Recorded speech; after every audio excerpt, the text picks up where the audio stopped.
బంకచర్ల మీద ఈ బొంకుడు రాజకీయాలు బంద్ పెట్టు. రేవంత్ రెడ్డి గారు నాడు బాబు కోసం బ్యాగులు మోసి బ్యాగ్ మ్యాన్గా పేరు తెచ్చుకున్నావు. నేడు అదే బాబు కోసం బంకచర్ల కోసం బొంకు మ్యాన్గా మారిపోయినావు. నువ్వు బొంకుతా ఉన్నావు, అన్నీ నిజాలు మాట్లాడతలేవు. నువ్వే చెప్పినావు. అయినా ఏం చెప్పినావు నువ్వు? నా స్కూల్ బీజేపీ, నా కాలేజ్ తెలుగుదేశం, నేను ఉద్యోగం చేస్తున్నది కాంగ్రెస్ పార్టీలో అని నువ్వే చాలాసార్లు చెప్పినావు మిస్టర్ రేవంత్ రెడ్డి. ఇలా నువ్వు టెక్నికల్గా కాంగ్రెస్ ముఖ్యమంత్రి, కానీ నీ హృదయం అంతా కూడా ఇంకా అక్కడనే ఉన్నదని ఇలా అర్థమవుతా ఉంది రాష్ట్ర ప్రజలకు.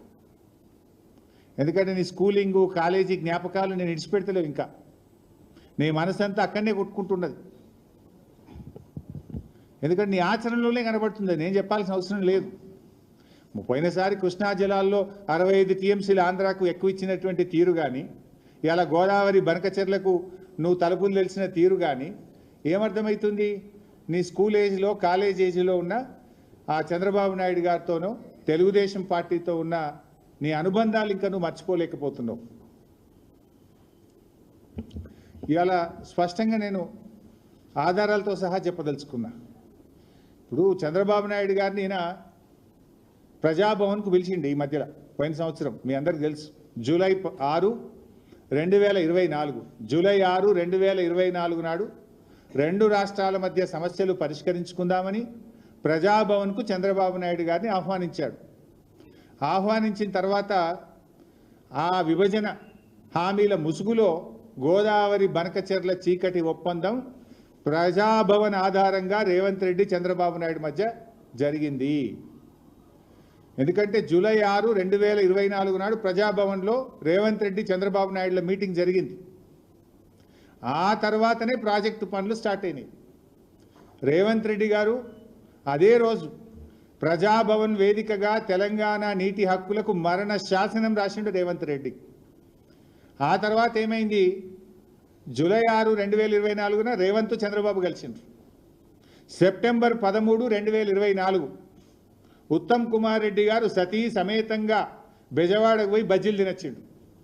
ఇగో అక్కడ సైలెంట్ అయిపోయింది. ఇక బెజవాడ బజ్జీలు తిని బెజవాడకు పోయి చంద్రబాబు నాయుడు సతీ సమేతంగా కలిసి గోదావరి బనకచెర్లకు ఉత్తమ్ కుమార్ రెడ్డి కూడా పచ్చ జెండా ఊపిండు. ఆనాడు రేవంత్ రెడ్డి ప్రజాభవన్ వేదికగా, బెజవాడ వేదికగా ఉత్తమ్ కుమార్ రెడ్డి ఈ ఇద్దరు కలిసి ఈ గోదావరి బనకచెర్లకు జెండా ఊపిండ్రు.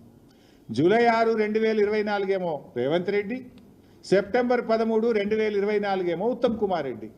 కరెక్ట్గా మీరు డేట్లు చూస్తే దాని తర్వాత ఇదే క్రమంలో నవంబర్ 15, 2024 నాడు ఆంధ్రప్రదేశ్ ముఖ్యమంత్రి చంద్రబాబు నాయుడు గారు ఇది నిర్మలా సీతారామన్ గారికి లెటర్ రాసిండ్రు.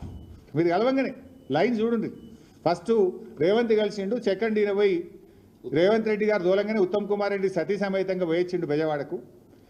ఈయన సెప్టెంబర్లో పోగానే నవంబర్ నెలలో మన చంద్రబాబు నాయుడు గారు నిర్మలా సీతారామన్కు గోదావరి బనకచెర్ల ప్రాజెక్టుకు డబ్బులు ఇవ్వండి అని చెప్పి రాశాడు. దీని తర్వాత మళ్ళీ డిసెంబర్ నెలలో 80,000 కోట్లు ఇవ్వండి మాకు అని చంద్రబాబు నాయుడు గారు డిసెంబర్లో నిర్మలా సీతారామన్ గారికి ఉత్తరం రాశారు. నవంబర్లోటి, డిసెంబర్లోటి. అయితే ఇంత కుట్ర జరిగినా కూడా రేవంత్ రెడ్డి మౌనంగా ఉన్నాడు. తెలంగాణ ప్రభుత్వం మాకు ఏం తెలియదు అన్నట్టు నటించిండు. ఉత్తమ్ కుమార్ రెడ్డి, రేవంత్ రెడ్డి ఇద్దరు నటించిండు. నవంబర్లో direct open letter Chandrababu Naidu గారు కేంద్ర ప్రభుత్వానికి లేఖల మీద లేఖలు రాస్తుండు. డిపిఆర్ తయారైతుంది, లేఖలన్నీ బయటకు వచ్చినాయి. నవంబర్లో ఒక లెటర్ రాసిండు, డిసెంబర్లో ఒక లెటర్ రాసిండు, పోయి కేంద్ర జలవనరుల మంత్రిని కలిసిండు, పీపీటీ ప్రజెంటేషన్ అవుతుంది, డిపిఆర్ తయారైతుంది. కానీ ఇంత జరుగుతున్నా ఈయన గారు మౌనం వహిస్తాడు, నాకేం తెలియదు అన్నట్టున్నాడు. ఆనాడు బీఆర్ఎస్ పార్టీ అసలు దీన్ని బయటకు తెచ్చింది, పోరాడింది బీఆర్ఎస్ పార్టీ. ఆ రోజు జనవరి 24వ తేదీ నాడు ఇదే తెలంగాణ భవన్లో నేను ప్రెస్ మీట్ పెట్టి ఈ విషయాన్ని బయటకు తెచ్చి లేఖలు బయట పెట్టినా. చంద్రబాబు గారు లెటర్లు రాస్తుండ్రు, ఒక దిక్కు వాళ్ళకు పర్మిషన్లు వస్తున్నాయి, డబ్బులు వస్తున్నాయి, ఏం నిద్రపోతుండ్రా, గడ్డి వీక్తుండ్రా అని జనవరి 24, 2025 నాడు నేను ప్రెస్ మీట్ పెట్టి ఈ భవన్ నుంచి విషయాలు బయట పెట్టినా. మేం బయట పెట్టినాక అప్పుడు బ్యాక్ డేట్లో ఈయన ఉత్తరాలు రాసుడు స్టార్ట్ చేశాడు. అది కూడా ఒకసారి నేను మీకు చూపిస్తా. అది పెట్టు బాబు ఒకసారి. అసలు మనం ఎప్పుడు లేఖ రాసిన పెట్టినావా? మీరు చూడండి ఎప్పుడు రాసిండ్రు.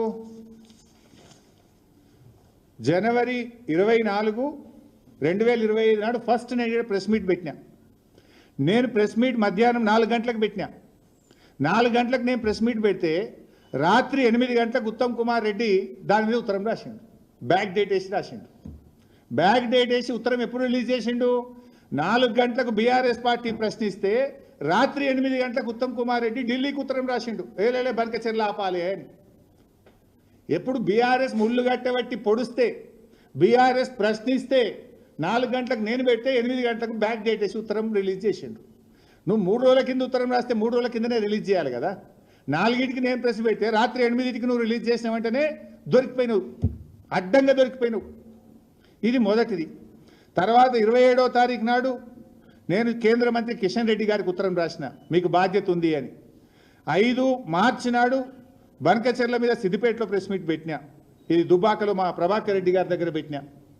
తర్వాత 25 మే తెలంగాణ భవన్లో మళ్ళీ ప్రెస్ మీట్ పెట్టినా. 6 జూన్ ప్రెస్ మీట్ మాట్లాడిన దుబ్బాకలో. తర్వాత 14/6/2025 నేను పీపీటీ పెట్టిన. ఇక్కడ మళ్ళీ ట్విస్ట్ ఉన్నది. ఇదే మెయిన్ హాల్లో మీరందరూ మీ సాక్షిగా 14 జూన్ 2025 నాడు నేను ఇక్కడ పీపీటీ పెట్టినా. 4 గంటలకు నేను పీపీటీ పెడితే కరెక్ట్గా 5:30కు మళ్ళీ బ్యాక్ డేట్ సూత్రం రిలీజ్ చేశాడు. మీరే సాక్ష్యం. మీ ప్రెస్ రిలీజెస్ చూడండి, కాంగ్రెస్ పార్టీ రిలీజ్ చేసిన ప్రెస్ రిలీజ్ చూడండి.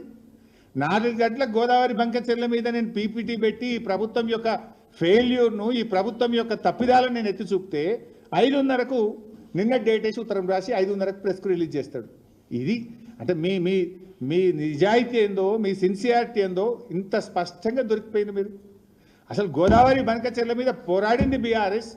మొద్దు నిద్రపోతున్నట్టు నటిస్తున్న కాంగ్రెస్ను ముళ్ళుగట్టెతో పొడిచి నిద్ర లేపింది బీఆర్ఎస్. ఇవాళ టీఓఆర్ ఆగిందంటే కూడా ఆ తాత్కాలికమే, బట్ అది జరిగిందంటే కూడా అది బీఆర్ఎస్ పోరాట ఫలితం. అయితే రేవంత్ రెడ్డి దొరికిపోయి ఏం చేస్తాడంటే ఏదో బురద జల్లాలనే ఒక పిచ్చి ప్రయత్నం. ఏదో బీఆర్ఎస్ఏ చేసింది, బీఆర్ఎస్ హయాంలో కేసీఆర్ గారే చేసిండ్రు అని ఒక చిల్లర ప్రయత్నం.